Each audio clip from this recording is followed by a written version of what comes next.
जय माता रानी। मैं अपने चैनल लिटिल लाइफ से आप सबों के लिए ज़्यादातर गार्डनिंग का ही वीडियो अभी ला रही हूँ और आप सबों को भी गार्डनिंग करने के लिए मोटिवेट कर रही हूँ। सबसे पहले प्लांट हमें ऑक्सीजन प्रोवाइड कराती है, तो बेहद ज़रूरी है प्लांट लगाना। तो आज मैं आपके साथ कुछ ऐसे लकी प्लांट शेयर करूँगी जिसे लगाना बेहद ही आसान है और मेडिसिनल गुणों से भरपूर होने के साथ साथ हमारे वातावरण को भी शुद्ध रखेगा और साथ ही हमारी कोई भी कोने को डेकोरेट करने में हमारी हेल्प भी करेगा।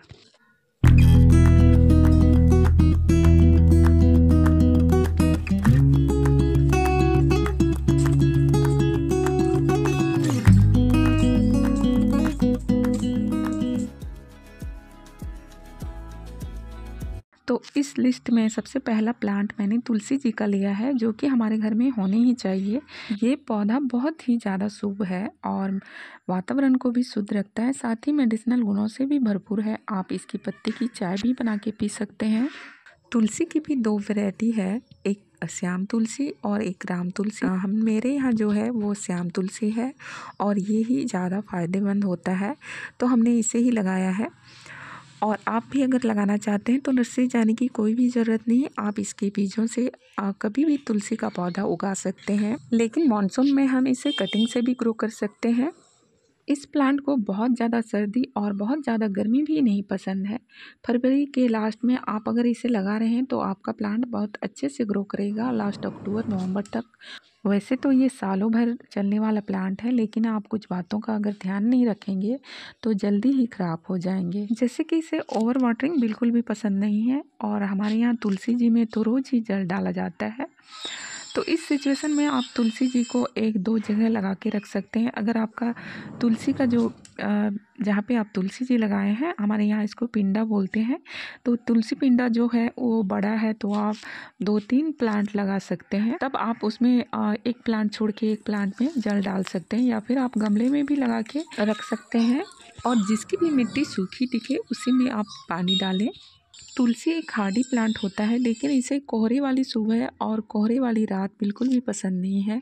तो सर्दियों में आप इसे कोई भी प्लास्टिक शीट से ढक के रखें, तो आप देखोगे कि आपका प्लांट बहुत अच्छे से चल रहा है। और धूप जब भी निकले आप इस प्लांट को मतलब प्लास्टिक हटा दें तो आपके प्लांट बहुत अच्छे से चलेंगे। 5-6 घंटे की धूप इसे बहुत ज़्यादा पसंद है, लेकिन गर्मियों में दिन भर की धूप में ये झुलस जाता है। उस वक्त आप इसमें बहुत ज़्यादा पानी डालें, हो सके तो शाम में भी पानी डालें। प्लांट को अगर हेल्दी और बूसी बना के रखना चाहते हैं तो जो भी उसमें फ्लावर या फिर उसमें जो बीज बन रहे हैं उसे जल्दी ही कट कर दें, जिससे मदर प्लांट पे कोई इफेक्ट नहीं पड़ेगा और आपका प्लांट हमेशा हेल्दी और बूसी बन के रहेगा। और अब हमने दूसरे नंबर पे करी प्लांट को लिया है, क्योंकि ये भी मेडिसिनल गुणों से भरपूर है। स्किन केयर, हेयर केयर में भी ये बहुत ज़्यादा इस्तेमाल होते हैं, साथ ही खाने में भी हम इसका यूज करते हैं। कोई भी स्पाइसी चटनी या फिर साउथ इंडियन डिश में इसका तड़का लगाने से खाने का स्वाद दोगुना हो जाता है।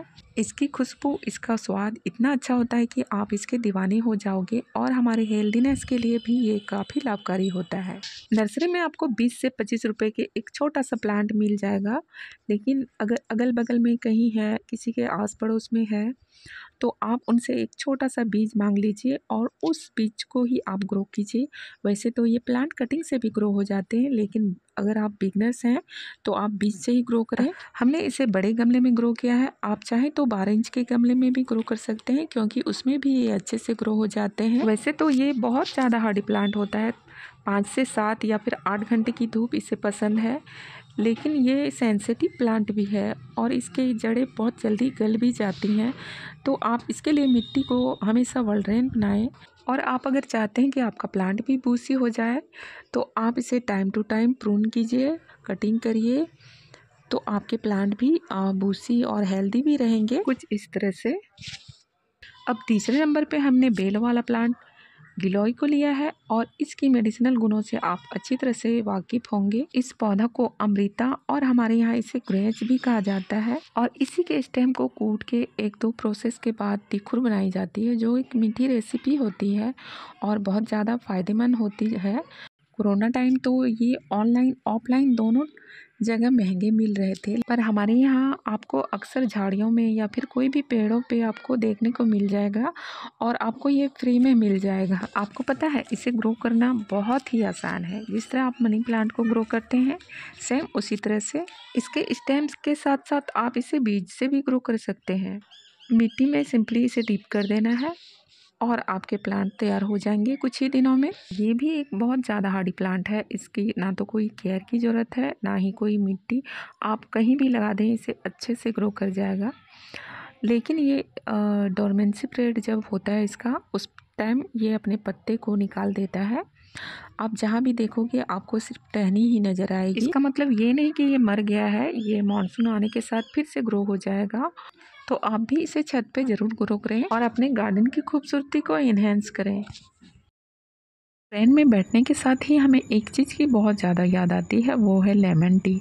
पर क्या आपने कभी लेमन ग्रास की टी पी है? बिल्कुल सही सुना आपने, हमने ग्रास की ही बात की, यानी कि घास। ये कोई नॉर्मल घास नहीं है। तो चौथे नंबर पे मैंने इस पौधे को लिया है। तो सबसे पहले अगर आप इसे लगाना चाहते हैं तो इसे जड़ों से उखाड़ के कोई भी गमले में लगा के रख सकते हैं अपने गार्डन में। इसके भी औषधीय गुणों को अगर आप जानेंगे तो आप भी अपने गार्डन में इसे ज़रूर ऐड करेंगे और इसे लगाना भी बिल्कुल आसान है। आपको पता है ये भी एक लो केयर मेंटेनेंस प्लांट है। एक बार बस आप इसे गमले में लगा दें, फिर आपको इसे हटाने के लिए सोचना पड़ेगा।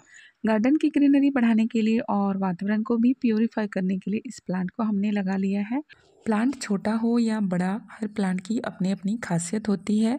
इसी की वजह से अगर हम बड़े प्लांट नहीं लगा सकते हैं तो छोटे प्लांट को अपने गार्डन में ज़रूर लगाएं। और लेमन ग्रास एक औषधीय गुणों वाला पौधा है और ये हमें कई बीमारियों से निजात दिलाने में हमारी हेल्प करता है, जैसे कि ब्लड शुगर, ब्लड प्रेशर और भी कई तरह की बीमारी। आप लेमन ग्रास को चाय बनाने में भी यूज में ला सकते हैं और आपको चाय बहुत ही स्वादिष्ट लगेगी। बहुत टेस्टी बनती है इसकी चाय। इसके पत्ते में लेमन की खुशबू होती है और इसे ब्यूटी प्रोडक्ट में भी यूज किया जाता है। अब पान को हम कैसे भूल सकते हैं, क्योंकि ये हमारे धर्म में अधिकतर यूज में लाया जाता है। कोई भी पूजा पाठ हो, हवन हो, यज्ञ हो, हर जगह इसका यूज होता है। 5वें नंबर पे मैंने इसी प्लांट को लिया है और ये भी औषधीय गुणों वाला पौधा है। एक तो ये मनी प्लांट के जैसा दिखता है और उसी के जैसे लकी प्लांट भी है। इसे लगाने से घर में पॉजिटिविटी आती है और कपूर के साथ जलाने से घर की वातावरण स्वच्छ रहता है और साथ ही हमें फ्रेशनेस फील होती है। और इसे भी कई बीमारियों के लिए यूज किया जाता है, जैसे कि शुगर, डेंटल का कोई प्रॉब्लम हो या फिर माइग्रेन, सर दर्द, खांसी जुकाम में भी इसका यूज होता है। तो इसे भी ग्रो करना बहुत ही आसान है। मनी प्लांट के जैसे ही इसके छोटे छोटे गांठ में ही जड़ें निकल जाती हैं कुछ इस तरह से, और आप इसे सिंपल मिट्टी में डीप कर दीजिए और आपके प्लांट जल्दी से तैयार हो जाएंगे। और इसे भी कोई बहुत ज़्यादा केयर की ज़रूरत नहीं है, लेकिन हाँ इसे बहुत ज़्यादा धूप पसंद नहीं है। तो इसके लिए भी आपको सेमी शेड वाली जगह को चुनना होगा और आप चाहें तो 1-2 घंटे की अगर धूप आती है तो कोई बात नहीं, आप वहाँ भी इसे रख सकते हैं, लेकिन डायरेक्ट धूप इसे नहीं देना है। और इसकी पत्तियों को थोड़ा सा साइज इसकी बड़ा करना चाहते हैं तो महीने में 1-2 बार कंपोस्ट आप दे सकते हैं, वर्मी कंपोस्ट या फिर कोई भी खाद, गोबर का खाद भी दे सकते हैं आप। हमारे गार्डन में और भी एक तो प्लांट है जो कि हवा को प्यूरीफाई करता है, लेकिन हमने यहाँ पे उसी प्लांट को चुना है जिसे हम औषधि गुणों के कारण उसे यूज में ला सकते हैं, उसे खा भी सकते हैं। तो उसी लिस्ट में मेरा छठा प्लांट है एलोवेरा का, जिसे हम घृत कुमारी के नाम से भी जानते हैं और इसका इस्तेमाल पुराने समय से लेके अभी तक स्किन केयर, बालों के केयर और कई बीमारियों के लिए किया जाता है। मार्केट में आपको इसका बना बनाया जेल भी मिल जाएगा, कॉस्मेटिक दुकान में या फिर आयुर्वेदिक दुकानों में। पेट संबंधित इससे कई बीमारियों का भी इलाज किया जाता है और इसे भी लगाना बहुत आसान है। पहले तो ये सेकुलेंट वैरायटी के प्लांट है जिसके लिए हमें पानी बहुत कम देनी होती है इसमें और बहुत कम केयर की भी ज़रूरत होती है इसको। तो इसके लिए हमें मिट्टी वल्ड्रेन या फिर सैंडी बनानी होगी। पानी हम डालें और तुरंत वो सारा पानी निकल जाए। गमले में पानी रुकने से हमारा पौधा खराब हो सकता है, तो इसका ज़रूर ध्यान रखें। तो इसे लगाने के लिए मैंने एलोवेरा के छोटे छोटे पप्स या फिर बेबी प्लांट को ही लिया है और सिंपली मिट्टी में डिप कर दिया है। हमने जैसे बताया मिट्टी आपको वैसी बनानी होगी और इसके लिए गमला कोई मैटर नहीं करता। आप इसे बड़े गमले में, छोटे गमले में, बहुत छोटे गमले में भी लगा सकते हैं। तो एलोवेरा के फ्रेश और बिना केमिकल वाली जेल के लिए आप घर में एलोवेरा का पौधा ज़रूर लगाएं।